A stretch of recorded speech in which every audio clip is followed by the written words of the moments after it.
I could be at the beach right now. Hello, everybody. How we doing? I got one question for you.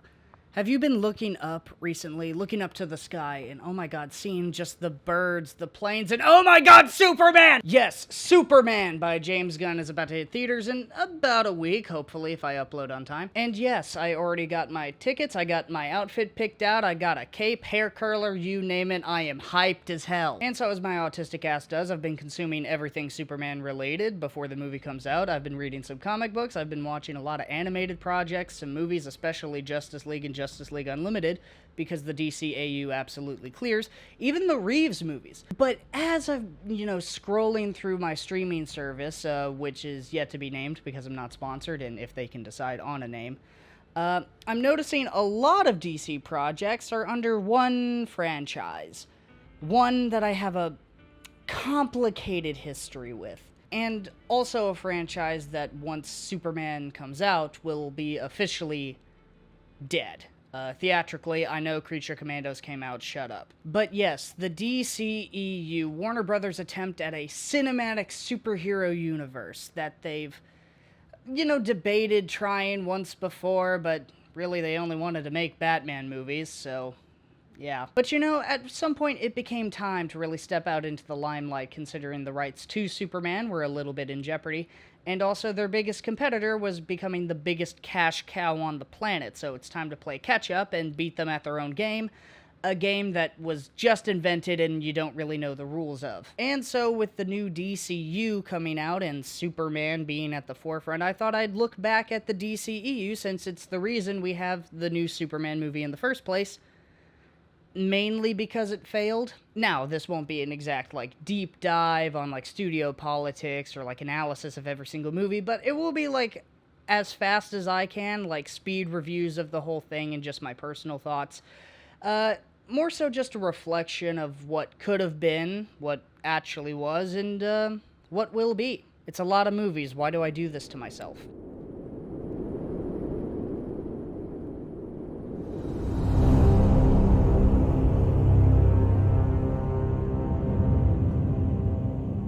What a way to start a franchise, man. Now, in the first defense of this movie, and by the way, I will be defending this movie quite often, this was 2013. Warner Brothers was hot off the Dark Knight trilogy, and also the gritty, edgy superhero media was still kind of all the rage. Even if you look at, early MCU stuff, they had a little bit of edge to them. Does it really apply to Superman?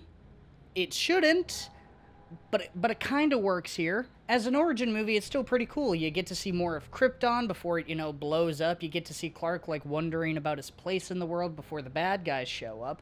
And, you get to see his powers on full display. You get to see cool Kryptonian fight scenes and culture. You get to see Lois Lane being more of a character. You get to see Superman being a force for good and hope and okay, well, now, yeah, this is the main issue. Even though early from the jump, Clark wants to help people, the movie just has him second-guessing himself all the time, and it kind of just overrides the movie. The world is borderline telling him, hey, we don't want or need you apart from beating up the aliens. And forgive me, I feel like a Superman movie needs a world that needs Superman. He also doesn't really see the good in people either. He's kind of a pessimist, which, hey, both of his father figures are kind of at fault for that, for creating, a degree of separation. His birth dad saying, hey, you'll be a god to them, so, hey, help out if you can. And then you have Jonathan Kent being hey, helping people is only gonna make things more messy and complicated, but whatever, tornado. Now, I do think this is a pretty good movie and a decent start, but as a Superman movie, it kind of fails, mainly due to the fact that you hired a guy who openly admitted that he doesn't understand Superman, at all, opting for a Jesus metaphor instead of a more appropriate Moses metaphor. A god above all saving the meek versus a man adopted by another world, either through fate of the universe and his own empathy, choosing to guide people, his people, into a better tomorrow. But again, I can't really help but defend this movie because there are glimpses of the real thing in there. If you look past the veil, you can see it, which I think is the thesis statement for the whole DCEU, where it's yes, these characters, these stories, the ones you love, they're there, They're just covered and essentially cosplaying as whoever in charge wants them to be instead of how they should be. But again, it's just the first movie in a franchise, even though, hey, I don't think they really wanted it to be a franchise. But I think the fixes are doable. Just change the attitude, one or two major story beats, and I think we'll be okay. And maybe just a nitpick, maybe add a little bit more color.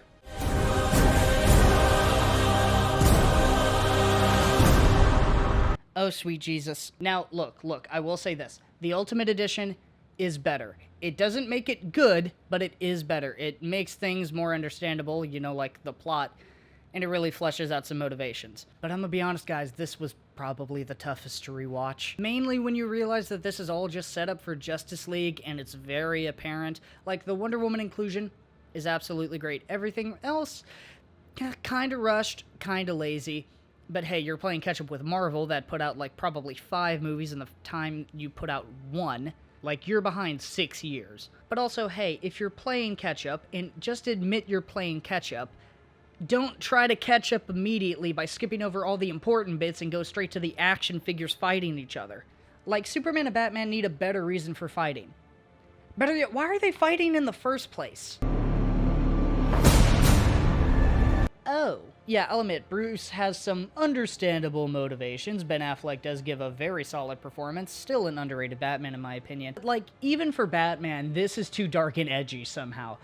Zach, there are other Batman stories other than Dark Knight Returns.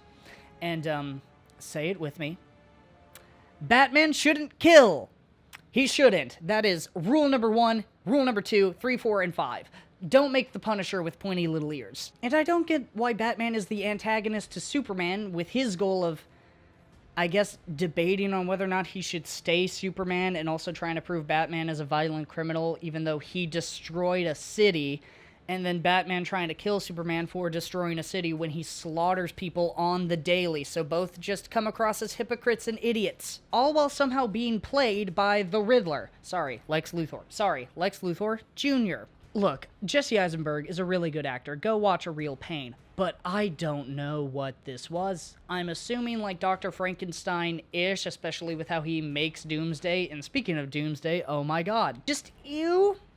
Ew is the word. The final fight is cool, but it doesn't help that you overcorrect for Man of Steel by having nobody in danger. Like, what do you mean downtown Metropolis at night is completely abandoned, and then you go to another abandoned island off the coast?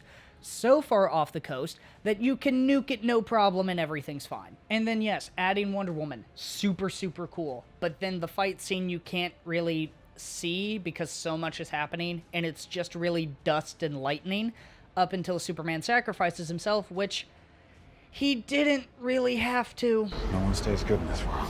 What is your definition of good, Clark?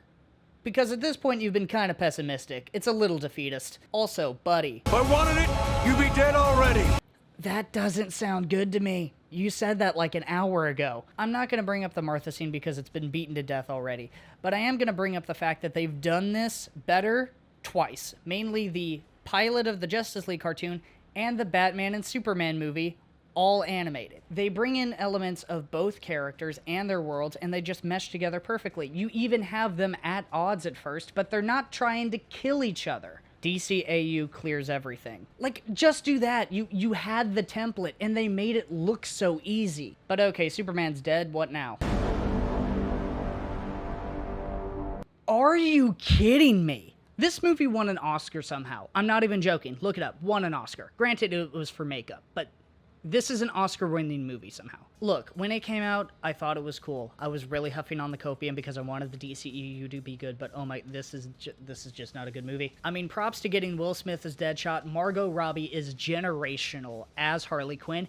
And I'll shout out Jai Courtney as Captain Boomerang. I thought you were really underutilized in both Suicide Squads. Other than that, what the hell was this movie? I will say this. Small defense.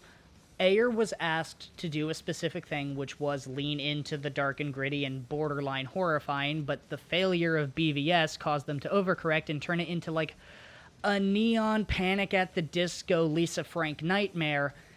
And yeah, they kind of screwed him. And I feel for the guy. I hate it when people's art gets butchered. We're gonna get to that. But honestly, I don't think his cut of the movie would have been great either. I really don't. Dark and gritty, but like super earnest in that sense. I just don't think it would have worked. So, David, buddy, I don't know if you're still campaigning for your cut of the movie, but just move on. But I will say the main issue is the pacing, because we spend like 20 to 40 minutes just introducing characters one by one, and when they're finally together, it's treated like a video game where they have small conversation, small fight, argument, small conversation, fight, argument, rinse and repeat about 4 times until the final boss fight. And talk about a final fight that doesn't really feel deserved, topped off with a character sacrifice that definitely doesn't feel deserved. What do you mean you're not going to lose another family? They met you 2 hours ago. Also, generic villains in the Skybeam, granted generic main characters that don't really get any time to shine other than the bar scene where they're all together on downtime. And lastly, yeah, Jared Leto as the Joker. It's a take for sure. It's a direction. But honestly, just either have him as the main villain or save him for when you, hopefully, do a Batman movie. I also just want to point out, small anecdote. I had an ex who had a major crush on Jared Leto's Joker. Not Jared Leto himself, specifically the Joker. Yeah, I knew how to pick him when I was young.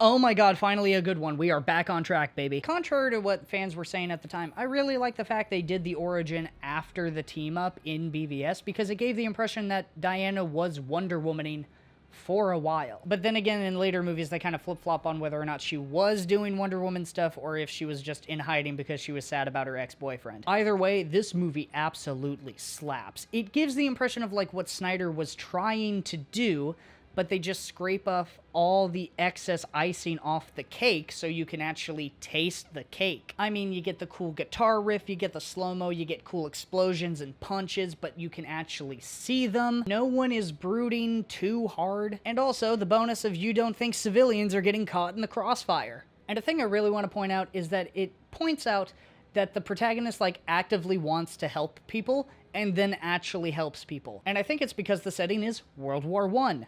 It's going on. Diana finds out about it. She's like, oh, World War? That doesn't seem cool. It's probably the work of Ares. So she goes out at the behest of her secret society's wishes, meaning she is properly motivated and has the specific skill set and knowledge to combat this thing other than punching people. But hey, she does that too, and it's awesome. Again, I really like the setting of World War I. Superheroes in the past is always fun, and then Diana has a cool fish out of water situation. And hey, the social commentary isn't cringe or beats you over the head with it. Granted, it is a Wonder Woman movie. It better have a feminist message in there, otherwise you completely lost the plot. I mean, the peak moment of the movie is her crossing no man's land. I mean, it's so good. I think the only weak links of the movie would be, like, the third act. Like, the Ares reveal, while cool, leads to just, like, a basic superhero fight, even though Steve Trevor's sacrifice is really good. It's just kind of generic action up until the point where Diana decides to spare Dr. Poison, you know, choosing love and compassion over vengeance, which is just pure Wonder Woman there. And then, this is a nitpick.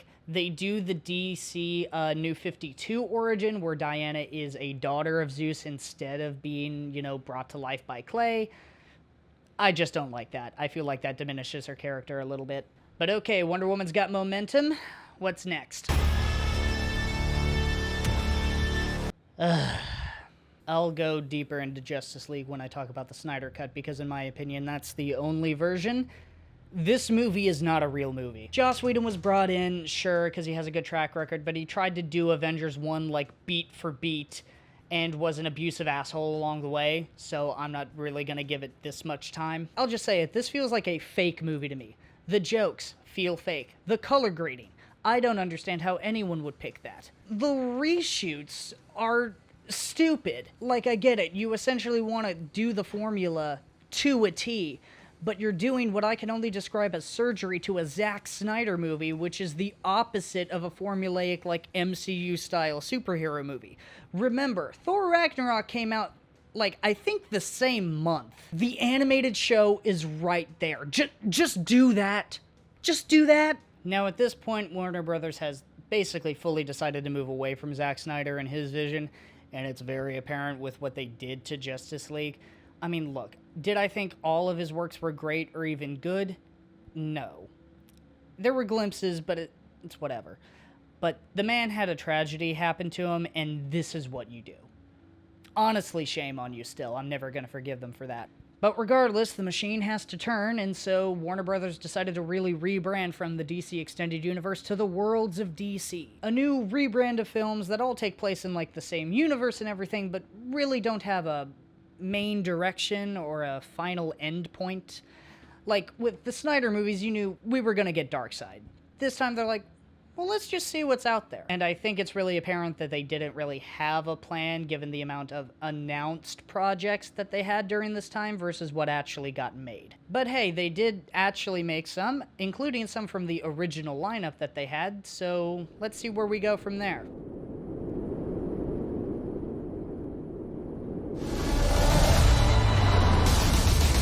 Oh, we are so back. Again, somehow the origin movie after the team-up movie just works. Mainly due to Jason Momoa being a charisma machine and then choosing James Wan. Because yeah, Zack had a vision of like a Greek dystopia and like a Lord of the Rings style dark fantasy, but come on, this is Atlantis, let's go crazy with it. And go crazy with it they do. Atlantis is an underwater paradise on top of an old ruin. Black Manta is DIYing laser eyes into jetpack. Amber Heard is controlling water. They have an octopus from the comics, like, playing the drums. Pitbull covering Toto's Africa? Okay, I will say the Pitbull cover is kind of weird and lame, but the rest is really cool. What I like about it is that it doesn't really take itself too seriously. It's like, yeah, we're doing Atlantis. There's a bunch of stuff. It's an underwater fantasy. There's a kraken. There's a whole kingdom of fish people. There's a kingdom of, like, crustacean people. Blind monsters from the depths that'll rip you in half. And the best part is, it all works. The only deterrent, I would say, is that Arthur is a little bit too jokey. I think they just let Momoa too much.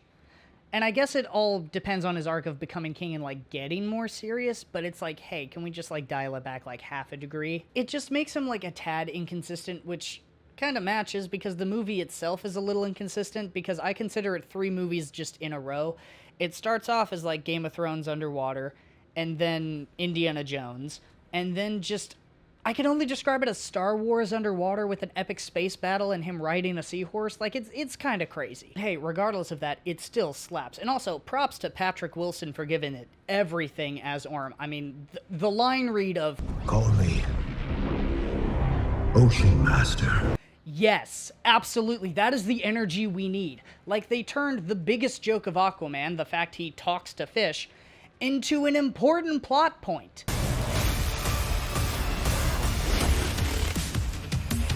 Oh my god, we got 2 in a row. Small little anecdote here. I saw this movie on my prom night, and it was the highlight of the evening.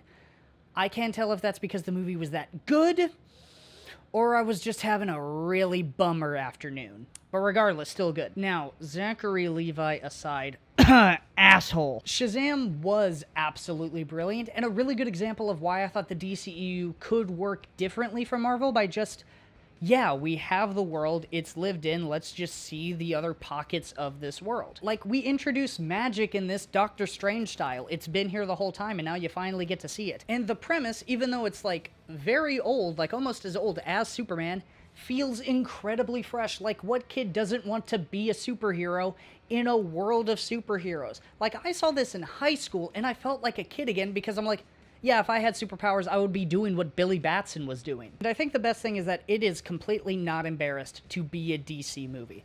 Despite the success of Aquaman, a lot of people were still turning away from DC. But it was like, no, I get it. But this story matters, the people in it matter, because they are really cool and fun, and you're gonna enjoy yourself. Is it a little generic in terms of the villain? Yeah, sure. Is most of the movie just kinda goofing off? Absolutely. But that's what makes it awesome. It is an absolute blast, and the final act absolutely picks up because of its focus on family. And let me tell you, when the Shazam family, or Shazamily, came together, I leapt out of my seat. I needed a sequel immediately. It felt just like a good time and how, honestly, a comic book should feel. Even though it had a clearly not Henry Cavill Superman cameo and like a little bit of a disconnect on Billy Batson's actor and Shazam's actor, it was fun, and I was excited for what DC was gonna do next. Holy crap, 3 in a row? Margot Robbie was born to play this role, and she absolutely deserves her own movie, even though it is at the expense of an actual Birds of Prey movie. I mean that in the nicest way possible. For context, Birds of Prey and Gotham City Sirens were probably in the works for as long as DC was like, yeah, we're gonna do an extended universe. Because, you know, they're incredibly recognizable and fan-favorite teams, and not to mention an all-women team. That's fresh. That's desperately needed. And thanks to Margot Robbie's performance as Harley Quinn in Suicide Squad, the movie got greenlit because they're like, yeah, let's get Harley her own movie and have everyone else around it. But unfortunately, that means it's more a Harley Quinn movie and everyone else is kind of just around her. It's not necessarily a bad thing, but it's like, I really like these characters, and some of them kind of just get adapted weird, watered down, or just kind of pushed to the side in some areas. They still shine, but some things just bug me a little bit. And I'm mainly talking characters, key examples being Black Mask and Victor Zsasz, who in the comics are absolutely ruthless killers and gangsters, which they are in here. They're just a little more goofy, a little more eccentric, and definitely homoerotic, which isn't a bad thing.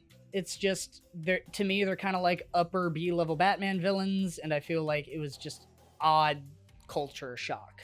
It was just a big departure that I wasn't really ready for. Same for Renee Montoya, who feels like she was ripped out of Law and Order. Huntress is just kind of edgy. Black Canary, she has the powers, uses them once, and it's not really addressed, and also, like, fighting and combat isn't part of her character. Do I still love them in this movie? Absolutely. Do I wish they were a little more faithful to the comics? Sure. It feels like kind of like what Snyder was doing, but in the more fantastical and fun direction, where it's like there's glimpses of the characters, but they kind of got lost in the adaptation. However, the one I'm absolutely not gonna forgive is the adaptation of Cassandra Cain, who is a street pickpocket and a sassy little teen, who could have easily just been Stephanie Brown, Carrie Kelly, Harper Row, but no, they did Cassandra Cain. Cassandra Cain, the mostly silent, socially awkward, trauma on top of trauma, raised by ninjas to kill but has a heart of gold through found bat family, is just a pickpocket. So cool. This is night and day, and I won't forgive it. Cassandra Cain is the biggest badass in honestly all of DC Comics, and my favorite Bat Family member apart from Nightwing. And this is what you do. Regardless of how I personally feel about some of the directions, the movie still slaps and is still a bunch of fun. The action sequences and musical numbers are on point. All the performances are great. The production and costume design is probably the best I've ever seen. And yeah, it's an all-woman-led superhero movie. It's so cool. And also, it leaves a lot open with Harley and the Birds of Prey doing their own thing in Gotham City. Maybe it could lead to Gotham City Sirens. The Birds of Prey getting their own movie. Black Canary could lead into Green Arrow. Heck, this is Gotham. What's Batman up to? Sadly, though, it released in February of 2020. I won't go into what was happening at that time. And it did have the unfortunate situation of being a female-led superhero movie, so you know how that can also be. It was just a bad combination of events, and it stalled, like, all the momentum. But, like, even the pandemic wasn't the worst of DC's problem. It was in such a weird limbo state. Justice League came out, like, 3 years ago, and there's, like, still no talks of a sequel. Snyder fans were headstrong on the release of the Snyder Cut, with seemingly no end in sight. Like, Warner Brothers didn't really have a concept or a plan. Like, almost all of their original lineup didn't happen. We didn't really know what we were getting. We were getting, like, I guess a multiverse in Elseworlds with Joker coming out, the Batman was announced, and then James Gunn's Suicide Squad, which we didn't know was a sequel or a reboot or a sequel of a reboot. So yeah, a lot of people were asking, what's the deal with this cinematic universe, if it even is a cinematic universe? Like, where are we going here? And a big criticism of the movie, why are we focused on Gotham all the time when there's so much more to explore? So what are we gonna do? We're gonna dip back down in quality is what we're gonna do. Remember how I said the continuity was weird? Like, we didn't know if Diana was still being a superhero or if she was, like, fully in hiding because she was sad about her boyfriend. Yeah, this is where this comes up. Because remember in Justice League when they talked about her time in 1984, you know, breaking into the White House and then stopping the Wish apocalypse by broadcasting herself, pleading with everyone to undo their greatest desires? Yeah, I didn't either. And again, small caveat, it was released during the pandemic, but I don't really think it would have done that well regardless. Like, I don't know how they screwed most of this up. Like, the plotline was about wishes.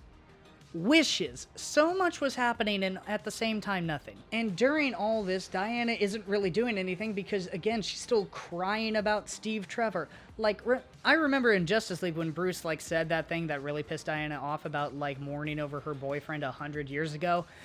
Honestly, this movie kind of validated him. Girl, stand up. You are Wonder Woman. And also, if I were to guess, this is when, like, Warner Brothers was, like, fully giving up on DC, at least this version of DC. Because I don't think there was, like, any real marketing other than the fact, hey, she gets a new suit and Pedro Pascal's in it because The Mandalorian finally took off. And also, you have Cheetah, the Wonder Woman villain, and you don't really do anything with her. Like, yeah, she becomes a cheetah, but, like, that's about it. And also, her wish is to be powerful, and so you turn her into a cat. I don't know what that is. Cool fight in the White House, but then the second fight where she's actually a cheetah doesn't hit, like, at all. Also, I think this is when we all collectively realized Gal Gadot can't really act. The whole movie is a goose chase, and then the wishpocalypse happens, and then it just sort of ends. I mean, I appreciate the Linda Carter cameo at the end of the movie. I guess its biggest sin is just being forgettable. That's about all I can give it. Like, this is the first, like, bad DC movie since Justice League. So I don't know how DC's gonna come back from this.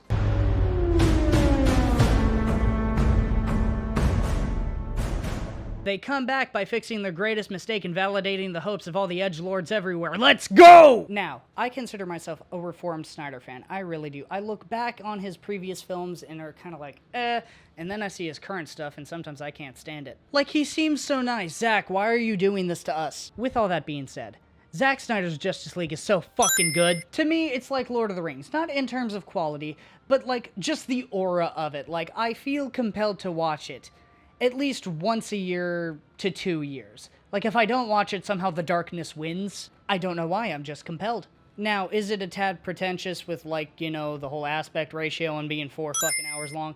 Yeah, but I feel like it's allowed to be at that point considering how bad they did him. And yeah, Warner Brothers was throwing loyal fans a bone in hopes that they would get their fill and move on.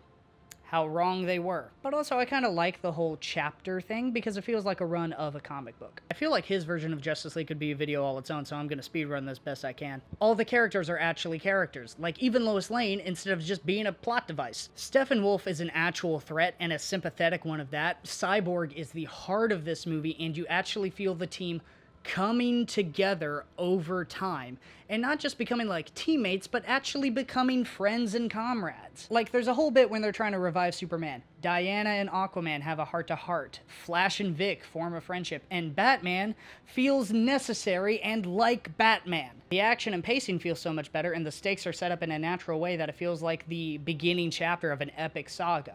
Granted, we're not gonna get the conclusion, but it's still good that we have this. Like, Darkseid is a presence throughout the entire movie. The flashback scene, banger. The weird, spooky, melty metal FaceTime thing, banger.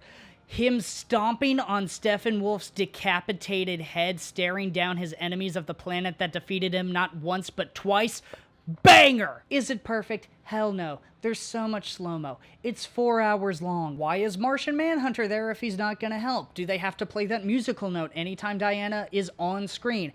And forgive me, that's not Barry Allen. I don't know what that character is. That is not Barry Allen. And yes, it's melodramatic and so edgy I'm cutting my tongue just talking about it. Is it, like, super in character for Superman to laser off the horn of someone and Diana to decapitate a dude? Not really. The nightmare sequences are a little unnecessary, but they're still cool of, like, what's to come. And not to mention Flash reversing time because he's that fast. But with everything that this movie is, I just feel a sense of a studio and higher-ups finally listening to people, throwing us a bone, just letting us have a thing. I don't think there's going to be another experience quite like it again. And I think what I'm really talking about is a sense of closure, because I don't have to worry about Zack Snyder's Justice League Part 2 or the rest of his version of the DCEU, because we got to the mountaintop point. We got to where we at least should have gone, and we can see it all. we don't have to worry about the path we should or could have taken. Now we can just finally move on and focus on the path that we're gonna take, whatever that is. Snyder fans, you should probably really take that statement to heart.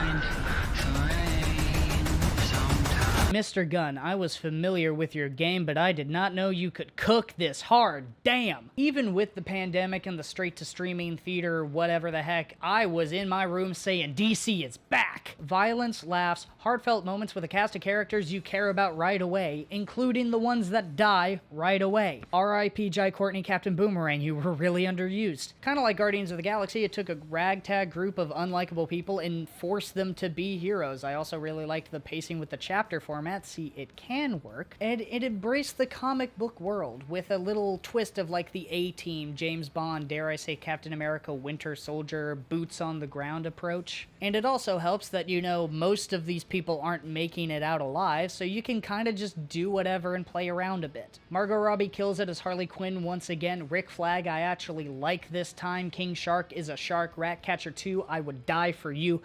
Bloodsport is a cool son of a bitch. Peacemaker, you son of a bitch. And Polka Dot Man, you are a superhero. You're a superhero. Each person gets a chance to shine, and it just makes it all worthwhile. Like, somehow they turned a your mom joke into like a genuine character moment. I don't know how they did that. It was the shot in the leg DC needed to move on forward.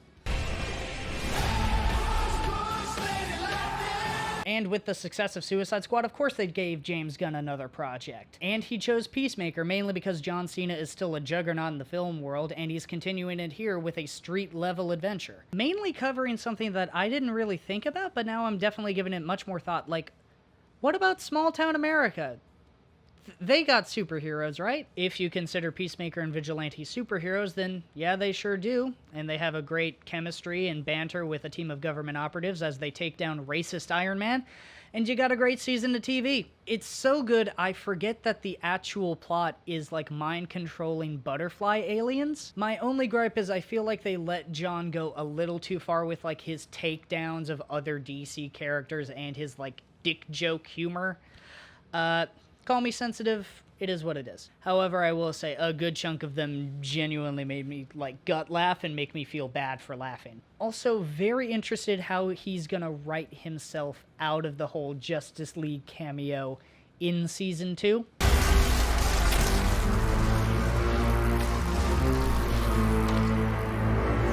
Yeah, boy. So while John Cena was fulfilling his role as a wrestler turned actor, there was a darker half. More a force than a man, hell-bent on changing the paradigm of power in the DCEU or whatever the fuck he said. Yeah, so Dwayne Johnson apparently wanted to make Black Adam for ages, mainly because I feel like he just resembled the character. Or maybe he just wanted to be a bad guy. I don't know, he was a good bad guy when he was wrestling, so maybe that was just a translation. But some point down the line he decided, no, anti-heroes are all the rage. I'll be that. The best anti-hero, who gets to do all the fun killing and badass stuff and not really have that much character depth. I can just power my way through anything I want and flip-flop between dark, brooding, and edgy and being a cool, jokey little guy, and it'll all be cool. Because I'm cool. Dwayne, you all but wrote and directed this movie, so I'm just gonna address you.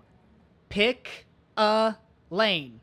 You cannot have your cake and eat it too. The jokes are not funny, and the dark, brooding, sad, edgy nonsense isn't working either, mainly because you flip-flop in between them every 2 minutes. This movie does not know what direction it wants to go in, mainly because it's all surface level, including the needle drops. Oh, let me guess, you chose Paint It Black because he's Black Adam? Wow, so smart and cool. You did Power by Kanye because he has so much power? Wow, that's great. Not to mention the song kind of goes away from the point of the movie, which is, I guess you're saying one man should have all the power? If it's you? I don't know. And that one powerful man is so boring. Teth Adam just makes no sense. He just flip-flops whenever he wants. He's basically just the Terminator or a Psycho Gore man, but it doesn't really work. And yeah, it's very obvious that this movie is just a power fantasy for Dwayne, because he starts off powerful and stays there. The only way he loses power is when he gives up. They even introduce a plot device to make him weak, and they barely use it. They replace it with, I guess, the powers of hell that only he can defeat. Not because of, like, magic or a prophecy specifically, but because he's just so tough. Why is he the toughest? Because they say so. It's dumb. Also, the villain is dumb. Bad CGI and is dealt with fairly quickly by Black Adam. He doesn't feel like that much of a threat. Now, despite my feelings on The Rock aside and how he does storytelling, I didn't fully hate this movie. There were some good bits in there. Mainly the Justice Society and Kahndaq. I thought it was a really good, interesting take on, like, foreign affairs, how people can be exploited by foreign powers and just really swept under the rug and not cared about. That is, until they become a threat or a nice resource they can exploit. And yeah, how idiotic it can be when foreign agents impose their will on what good and moral is without even taking into consideration the people that they're saving. To quote the movie, we've been dealing with this for years, and now that we finally have a champion, now that we finally have a hero, now that's a problem for you to solve. That works. If it had any nuance whatsoever, or to quote the GOAT of the movie, a third option. Because it is either Black Adam, who doesn't really care about saving the country until he's, like, forced to care, I guess. Or you have the Justice Society, who are just stooges. Hawkman specifically, because he's just so aggro about his own sense of justice. Atom Smasher is a newbie and is kinda dumb. Cyclone really only exists to be flirted with, even though I thought they had good chemistry together. And Dr. Fate is perfect, no notes. However, it's really hard to see them as the good guys when they're working with Amanda Waller, the evil Nick Fury of the DC Universe. Why is the Justice Society being bankrolled by Amanda Waller? Like, Suicide Squad's Amanda Waller. Like, I get it. Black Adam needs, like, good characters to bounce off of and be cool against, but these characters are not the one to do it. Like, the Justice League, perhaps, but Warner Brothers isn't gonna waste one of their appearances on this movie, right? The more I think about it, the more mad I get, because it's the Marvel issue of introducing these people that apparently have been around forever. So where were they when all the other stuff was happening? Especially, apparently Amanda Waller has Superman on speed dial. Why does Superman even bother with Amanda Waller? That makes no sense. I get it. I understand. The Rock wants to fight Henry Cavill's Superman so he can beat him and be the toughest and the coolest, but at least try to make up a story. Dwayne, this was your big swing on taking over DC. And that's the weak sauce you put into it? And also, yeah, the kid character was really annoying because it was just a redo of Freddy from Shazam, which Black Adam should have just been in. Okay, you had Shazam 1 right over here. You had Black Adam. Even though it was bad, you have Black Adam now. Now you're doing Shazam 2. They can meet now, right? Especially since you teased him in Shazam 1. They can, like, fight, maybe team up and be all buddy-buddy later, right? Right? No? Okay, just have a basic story about, like, magic and gods and growing up and whatever.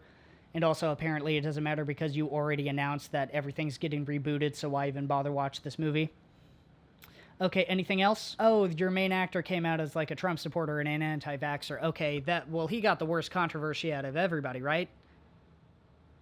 Rachel Zegler did because she admitted she just needed the check. Oh my god. Okay, apart from the real world stuff, the movie's fine, it's fun, it's serviceable, but it also is just weird because what do you mean Billy is the only one that wants to be a superhero still? That shouldn't be a thing. Like, the villains are fine and serviceable, Freddy's little romance is fun, I liked how they leaned into mythology a bit, it's just the fights were kinda the CGI was and the suits were definitely a downgrade from the last one, and I can't even think of a theme in this movie. And, oh, I don't know, where the hell is Dwayne?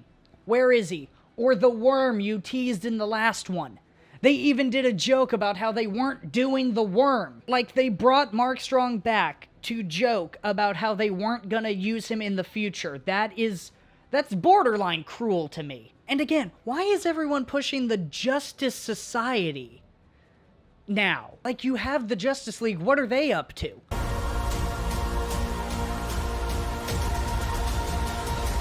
Fuck.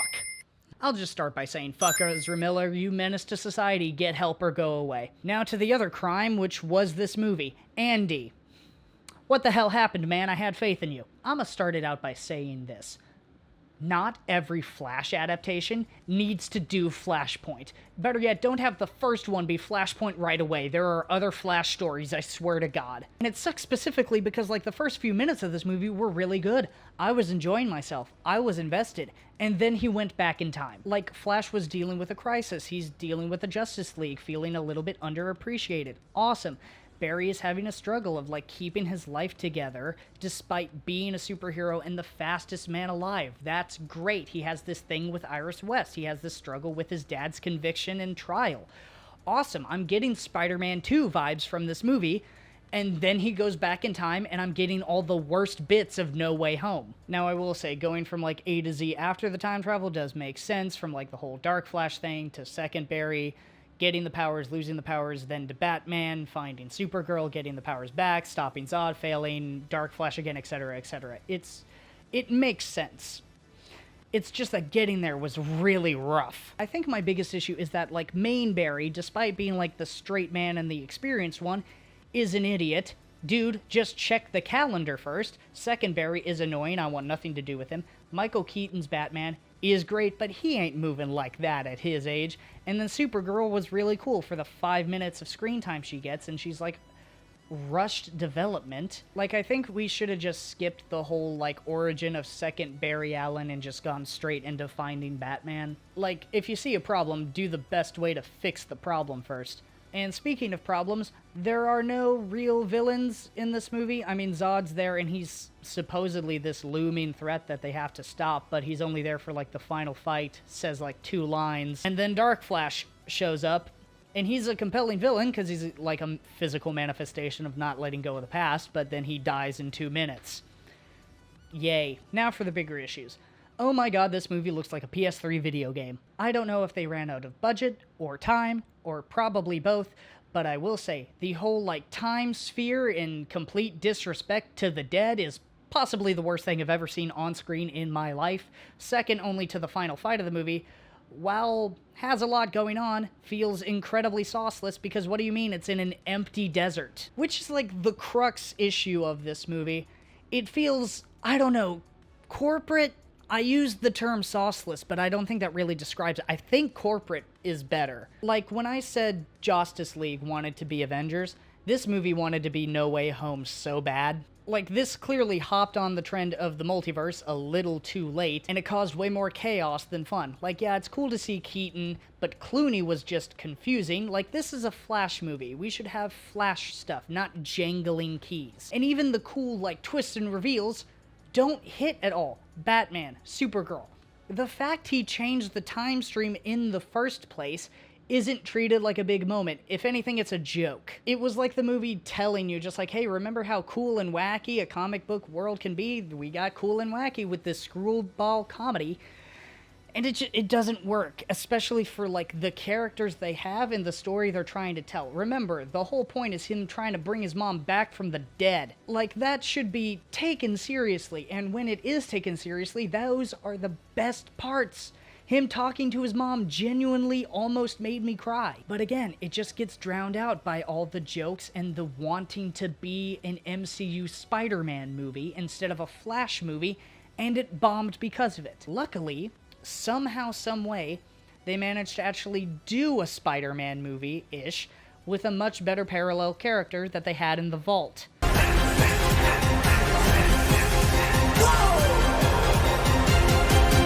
Put this in my veins right now. I don't care what anyone says, this movie is absolute perfection because I am a Blue Beetle boy. I wanted him on screen for years. Anything he was in, I was into. Brave and the Bold, Young Justice, Injustice, anything that had Jaime Reyes in there, I was on board 100% because Jaime Reyes is the absolute GOAT. And they did him so much justice. It felt street level, it had so much heart, and it had, like, a unique voice. And when I say unique voice, you know absolutely what I'm talking about. Those racist nerds on that podcast, go fuck yourselves. But yeah, mainly, this movie was just an absolute vibe, and Zolo's performance absolutely carried with a great ensemble cast and a coming-of-age story. it honestly kind of felt more Spider-Man than MCU Spider-Man. And it did what I loved in Shazam 1, which is like, yeah, we're in a superhero world, but we're not going to break this little pocket bubble of the world. But it did give some references that I appreciate. Put Jason Sudeikis as Ted Kord, please. Please. Was the plot a little generic? Yeah, they gotta steal this device so they can make, like, evil robot soldiers or whatever. But it really delved deeper into greater themes like gentrification, community, family, legacy, following your own path in the current day when you feel like everyone is against you. And on top of that, they made a Power Rangers movie and it was sick as hell. I think technically this was the first, like, movie released since Gunn took over as head of DC. And so it's in a weird limbo of, like, canon, not canon, but I really hope we just see this version of Blue Beetle again. I think we're getting an animated show with Zolo returning, and I'm fine with that. But maybe, I don't know, have him interact with Batman, something like that. Or, hey, sequel, doesn't matter. Anything Jaime Reyes is in, I am 100% on board on. Like, even just a cameo in a Teen Titans something. I want my boy. Give me my boy!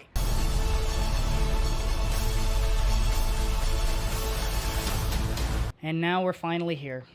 The last installment of the DC Extended Universe. And the movie starts with a baby pissing in a man's mouth. Now, I appreciated Aquaman 1 leaning into the more absurd and fantastical elements, but I think this one they kind of went a little overboard to where it kind of became a kid's movie. Just being honest here. And it's weird they go into this, like, kind of goofball, family-friendly direction considering they're adapting the plot line in which Black Manta murders Aquaman's son. And I say adaptation heavily because, yeah, they kind of loosely adapt so many plot lines that some of them just kind of fall by the wayside. They throw a lot in this movie. These plot points include Black Manta coming for revenge, the Atlantean Council still wanting to invade the surface world, Mera being sidelined for real-life reasons I don't feel comfortable discussing, an ancient lost kingdom with evil magic, and climate change. I will give them praise for addressing it more in the second one. They kind of did the bare minimum in Aquaman 1, but they still kind of chicken out by blaming all the climate change on Black Manta and not really talking about what humanity has been doing. Like, even the speech in which Aquaman, like, tries to unify the planet to fight climate change, it turns silly by him grabbing the microphone and going, "I'm Aquaman. Yeah!" Like, dude, you're representing an entire nation, which I get it. You have Jason Momoa, have him be Jason Momoa, but they kind of just turn him into MCU Thor, which is just a cool, hot knucklehead, especially compared to Orm, who gets more of an arc than Arthur does in his own movie. But I mean, they do work together well in this movie when the movie finds its footing, because like the first one, it wants to be 3 movies. Sci-fi epic underwater, goofball brother comedy road trip, and then an episode of Johnny Quest, equipped with Octobots, an evil submarine beaten by whales, and an evil volcano lair. I will admit, the evil volcano lair is goated, and the fight scenes were really cool, mainly because, again, Black Manta is a menace in this movie. The only real issues I have with this movie is the third act when the actual Lost Kingdom comes in, because Black Manta, again, really cool villain, gets tossed to the side not once, but twice. Left to die while Arthur and Orm kind of speedrun becoming like a united, loving family with Disney Channel levels of enthusiasm and just smiling. Again, a reminder, this is juxtaposed and about 5 minutes after Black Manta attempted to murder a baby. Like, it was a cool fight scene in the snow, but you don't even get a proper boss fight with the big bad that was possessing the trident the whole time. I can best describe it as, I know James Wan directed this movie, but it feels like, halfway through filming, Robert Rodriguez broke onto the lot, kidnapped James Wan, and then directed the rest of it. That's somehow the best analogy I have. Like, I can't say it was all bad, but I feel like this is somehow the most filler movie of the DCEU, where, yeah, a big thing happens, but it doesn't feel eventful. Which sucks, because Aquaman was the part of the world I think I liked being in the most. It had so much lore that it was willing to give out, which I appreciate, and again, you have a whole ocean to play with. That's 70% of the planet. And shout out Topo the cephalopod, who was goated in the scenes that he was in. My final note to this movie, and it's a nitpick, and it's wish fulfillment, but whatever. He should have lost the hand. I feel like if he lost the hand, this movie would be great. The DCEU is now no more. Now we have the DCU under James Gunn and DC Studios, and we're already in phase 1 with Gods and Monsters, and we already got the monsters. Creature Commandos was a pretty good show. I just felt like it was Diet Suicide Squad, and honestly an excuse for James to get all his bad habits out of the way so he can focus on Superman. And speaking of Superman, holy crap, I am excited. Like, I feel like I'm 5 years old again when Spider-Man 3 was coming out. Not a reflection of how a mixed bag the movie's gonna be, but, like, the feeling, you know what I mean? We got the colors, we got the characters looking like they're done right, we got the action, we got the dog, we have the trunks. We have the trunks! And what I appreciate about Gunn is I feel like he knows that he can't afford to screw this up. He's like, okay, what works and what matters? Let's keep those at the forefront, and the rest we can play around with. But let's keep the core there. And surprisingly, keep it sincere. And if that's the tone that we're gonna go, I'm all in for it. Because after this we have, oh my goodness, Supergirl, Brave and the Bold, Peacemaker Season 2, Swamp Thing, hopefully, Waller, The Authority, Booster Gold, Paradise Lost, Lanterns, Teen Titans, and Wonder Woman, and I am excited for all of them. God damn it, Tom. And some might be saying, well, what about the Justice League and what's the plan? And honestly, if Superman sets the tone, I'm willing to wait and give the experience of like, hey, this world exists, it has been existing, it's lived in, but you're gonna catch up. And honestly, that's fine. It's like the good bits of Phase 4 and 5, and there's not really an expectation, heavy asterisk, on like a big Civil War, Secret Wars, or Crisis on Infinite Earth style event. Hopefully. Kind of gives the vibes of the DCEU. Clears. And again, this is solely if Superman is good, which I fully believe it is, and hopefully it can just mix together with what worked in the old ones and get rid of what didn't work in the old ones. Because hey, if record tracks, especially with me, most of them worked. My official tally is like 8, 6, and 3. Like, that's technically a winning season. It's just, unfortunately, their losses were just really big, important losses. Division games, if you will. And also, it didn't help that they really started on the wrong foot. Like, I appreciate Zach. His takes were takes. It's good for, like, Elseworld stuff, but it should not be the main continuity. It really shouldn't. And then the duds were duds, and it really just swayed people. It's really hard to come back from bombs, especially that early in the franchise, you know what I mean? And that really sucks because the best stuff came immediately afterwards. It's really commendable, but unfortunately it's how you start and how you finish, and that's just for casual fans.